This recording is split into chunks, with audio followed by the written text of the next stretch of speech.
દોસ્તો, આપણે સૌ જાણીએ છીએ પ્રમાણે ભુજનું જે ભુજિયા પરનું સ્મૃતિવન છે, એ સ્મૃતિવનમાં હજારોની સંખ્યામાં વૃક્ષારોપણ થયું છે. ઘણી બધી કંપનીઓએ પોતાના CSRમાંથી આ પ્રોજેક્ટને ટેકો આપ્યો છે. અત્યારે તમે જોઈ રહ્યા છો કે તમારી સામે એક નવું પ્લાન્ટેશન થઈ રહ્યું છે. બહુ જ મોટા ભાગમાં પ્લાન્ટેશન દેખાઈ રહ્યું છે મ્યુઝિયમની બાજુમાં. અહીંયા જે જોવા જેવી વાત છે એ છે કે એકદમ આધુનિક રીતથી આ પ્લાન્ટેશન કરવામાં આવી રહ્યું છે. અહીંયા તમને દેખાય છે કે કેવી રીતના જે ટપક સિંચાઈ પદ્ધતિ કહેવાય છે, જે ફુવારાથી સિંચાઈ થાય છે, એનો ફુવારો દેખાય છે. અને એની આખી લાઈન તમને અહીંયા દેખાશે આ ફુવારાઓની. જે સમગ્ર જે વાવણી છે એમાં આ ફુવારાઓ લાગેલા છે. જ્યારે આમાંથી પાણી આવે છે ત્યારે આ પાણી અહીંયા જેટલા પણ વૃક્ષો વાવેલા છે એને મળે છે. અહીંયા અગણિત સંખ્યામાં તમને દેખાય છે કે ઘણા બધા વૃક્ષો વાવેલા છે, જે અત્યારે તો ખૂબ નાના છોડ છે. આપણે આશા છે કે આ મિયાવાકી પદ્ધતિથી વાવેલા છોડ મોટા વૃક્ષો થશે અને સરસ મજાનો બગીચો અહીંયા પણ તૈયાર થઈ જશે. અહીંયા જે ખાસ બતાવવાની વાત છે એ છે કે તમે અહીંયાની જમીન જુઓ. આ જમીનમાં તમને શું ફેર લાગે છે?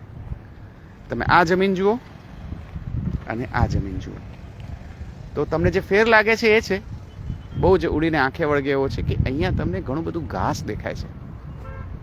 આ બાજુ ઘાસ નથી, પણ અહીંયા તમને સૂકું ઘાસ દેખાય છે. ઘણું બધું સૂકું ઘાસ છે અહીંયા દેખાય છે તમને. અને તમે જો સ્મૃતિવનની મુલાકાત લેતા હશો, અહીંયા આવજાવ કરતા હશો, તો તમે જોયું હશે કે ઘણા બધા ઘાસના પૂડા સ્મૃતિવનની અંદર પડ્યા છે. ઘાસડીઓ ભરી ભરીને ઘાસના પૂડા તમને દેખાશે અહીંયા.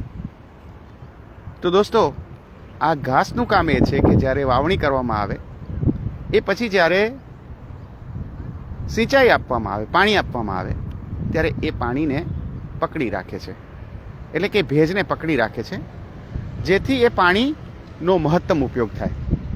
અને હા, આ જ ઘાસ છે એ છોડને પોષણ પણ આપી શકે છે, કેમ કે આ જે ઘાસ છે એ પોતે પણ વૃક્ષ છે. એ જ